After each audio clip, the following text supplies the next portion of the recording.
حضرت عمر جن کو تخت حکومت پہ بیٹھتے تھے اور ان کا تخت کو سونے زبرجد کا نہیں تھا، مسجد نبوی کی چٹائی تھی، اور سارا دن وہاں بیٹھ کے لوگوں کی باتیں سنتے، اور جب رات کے اندھیرے گہرے ہوتے عمر بھیس بدل کے مدینے کی گلیوں کا گشت کرتے۔ کہا تمہارے گھر سے دھواں نکل رہا ہے اور بچے رو رہے ہیں، ان کو کھانا کیوں نہیں دیتی؟ کہنے لگی عمر کی جان کو رو رہی۔ عمر کے پاؤں تلے سے زمین نکل گئی۔ کہا کیا ہوا؟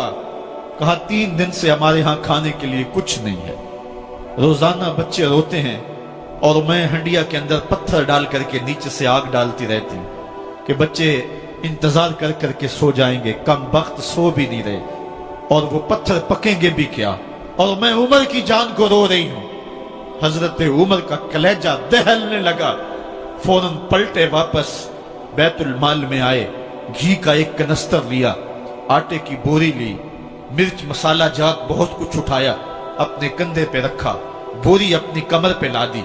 عمر بیت المال سے نکلے تو آپ کے خادم اسلم نے دیکھ لیا، آگے بڑھا، کہا میرے آقا میں اٹھاتا ہوں۔ عمر کی آنکھوں میں آنسو ہے۔ کہا اسلم قیامت کے دن میرا بوجھ اٹھا لو گے؟ کہا قیامت کے دن تو اپنا اپنا بوجھ اٹھانا پڑے گا۔ کہا عمر کو آج اپنا ہی اٹھانے دو۔ حضرت عمر وہ گھی کا کنستر اور وہ آٹے کی بوری سر پہ اٹھائے ہیں اور اس خاتون کے گھر جاتے ہیں اور دستک دیتے ہیں۔ وہ جب دیکھتے ہیں اس کی جان میں جان آ جاتی ہے۔ کہا جلدی جلدی آٹا گوندو، اور عمر سبزی کاٹنے لگ جاتے ہیں۔ حضرت عمر رضی اللہ تعالی عنہ سبزی تیار کر دیتے، ادھر آٹا گند جاتا ہے، اور پھر اوپر چولہا رکھا جاتا ہے، چولہے کے اندر آگ رکھی جاتی ہے، وہ کھانا پکانے لگتی ہے، آگ بجھتی ہے۔ تاریخ نے لکھا ہے آگ بجھنے لگتی ہے، عمر جھک کر کے پھونکے مارتا ہے، عمر جھک جھک کے پھونکے مارتا ہے۔ کھانا پک گیا اور بچوں کے سامنے کھانا رکھ دیا، بچے کھا رہے ہیں۔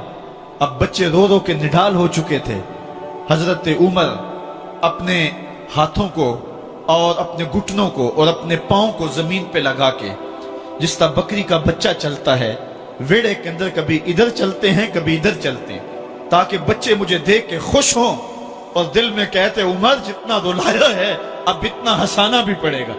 تو کبھی عمر امیر المومنین، یہ میں کسی آج کے جو ہے وہ لوگوں کے ووٹوں پہ منتخب ہونے والے حکمران کی کہانی نہیں سنا رہا، میں اس عمر کی کہانی سنا رہا ہوں جو 23 لاکھ مربع میل کا حکمران ہے، آدھی دنیا کا بادشاہ ہے۔ حضرت عمر جو ہے جس طرح بکری کا بچہ چلتا ہے، اس طرح اپنے ہاتھ اور اپنے گھٹنے زمین پہ ٹیک کر کے جو ہے وہ اس طرح چلتے ہیں۔ بچے عمر کو دیکھ کے مسکراتے ہیں۔ جب بچے مسکرانے لگے تو حضرت عمر نے اس خاتون سے کہا بڑھیا عمر کو معاف کر دے۔ اس نے کہا تو اتنی ہمدردی کیوں کرتا ہے؟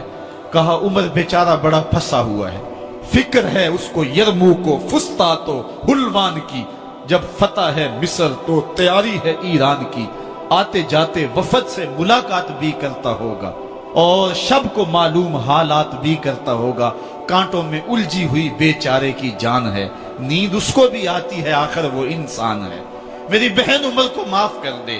اس نے کہا نانا عمر کی بات میرے سامنے نہ کر، قیامت کا دن ہوگا، عمر کا گریبان ہوگا اور میرا ہاتھ ہوگا۔ جب اس نے یہ بات کہی تو عمر برداشت نہ کر سکے، بچوں کی طرح بلک بلک کر رونے لگے۔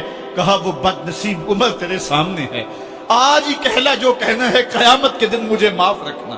اس نے کہا تو عمر ہے؟ کہا بد نصیب عمر تیرے سامنے کھڑا ہوں۔ میرے عمر کہتے ہیں اگر دجلہ کے کنارے ایک بکری کا بچہ بھی پیاسا مر گیا، اس کا حساب بھی عمر سے لیا جائے گا۔ حضرت عمر نکلے یروشلم میں، ایک اونٹ ہے ایک غلام ہے، کبھی وہ سوار ہوتا ہے کبھی آپ باری مقرر کی ہے۔ جب قریب پہنچے یروشلم کے تو عمر کی باری نکیل پکڑنے کی اور غلام کی باری اوپر سوار ہونے کی آ گئی۔ غلام نے کہا آقا میں مرضی سے اپنی باری چھوڑتا ہوں، آپ آ جائیں، دشمنوں کے مفتوحہ علاقے میں آ رہے ہیں، تازہ تازہ علاقہ فتح ہوا ہے، اسلام کی شان و شوکت ظاہر ہو۔ عمر نے کہا اسلام کی شان و شوکت ایسے ظاہر نہیں ہوتی ہے، اپنی باری پہ تم بیٹھو گے، اپنی باری پہ میں بیٹھوں گا۔ لوگ منتظر کھڑے ہیں، دور سے جب دیکھا کہا اس کی ہیبت سے کانپتے تھے ہم، یہ تو کوئی حبشی لگتا ہے، رنگ کالا ہے، ہونٹ موٹے ہیں، اس سے تو زیادہ حسین اس کا غلام ہے جو آگے آگے چل رہا ہے۔ حضرت ابو عبیدہ نے کہا دھوکہ کھا رہے ہو، ہمارا آقا وہ نہیں ہے جو اونٹنی کے اوپر سوار ہے، ہمارا آقا وہ ہے جو لگام تھامے آگے آگے چل رہا ہے۔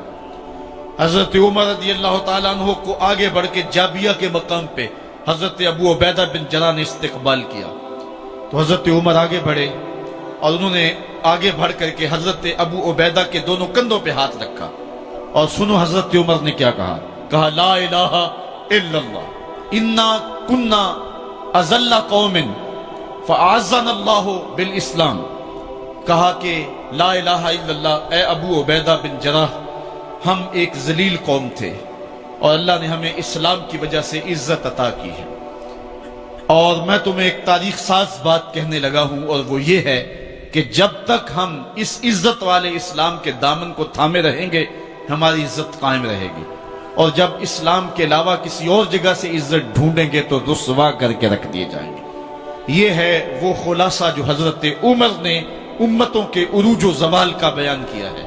اس امت کو جو خیرات ملی ہے تخت و تاج کی، وہ پینٹاگون سے نہیں ملی، وہ واشنگٹن سے نہیں ملی، وہ وائٹ ہاؤس سے نہیں ملی، وہ محمد عربی کے جوڑوں کا صدقہ ملی ہے۔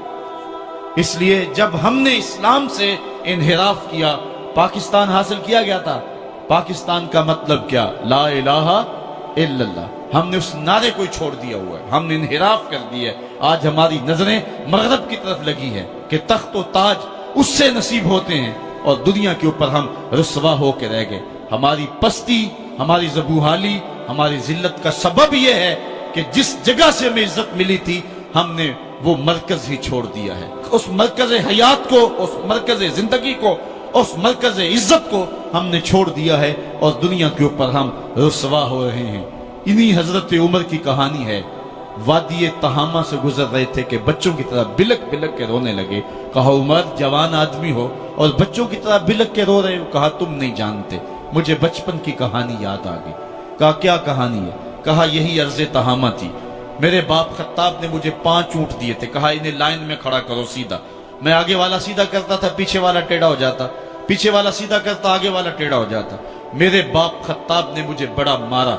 کہا ایک عرب کے بیٹے ہو کہ تم سے 5 اونٹ لائن میں کھڑے نہیں ہوتے؟ کہا ایک زمانہ عمر پہ وہ تھا کہ اس سے 5 اونٹ لائن میں کھڑے نہیں ہوتے تھے، اور آج شرق سے لے کر غرب تک 23 لاکھ مربع میل کی حکمرانی، اور انسان بھی لائن میں کھڑے ہیں۔ یہ محمد عربی کے جوڑوں کا صدقہ نہیں ہے تو اور کیا ہے؟ عمر سے تو 5 اونٹ لائن میں کھڑے نہیں ہوتے تھے۔ تو یہ عزتیں، یہ تخت و تاج، یہ حکومتیں ہمیں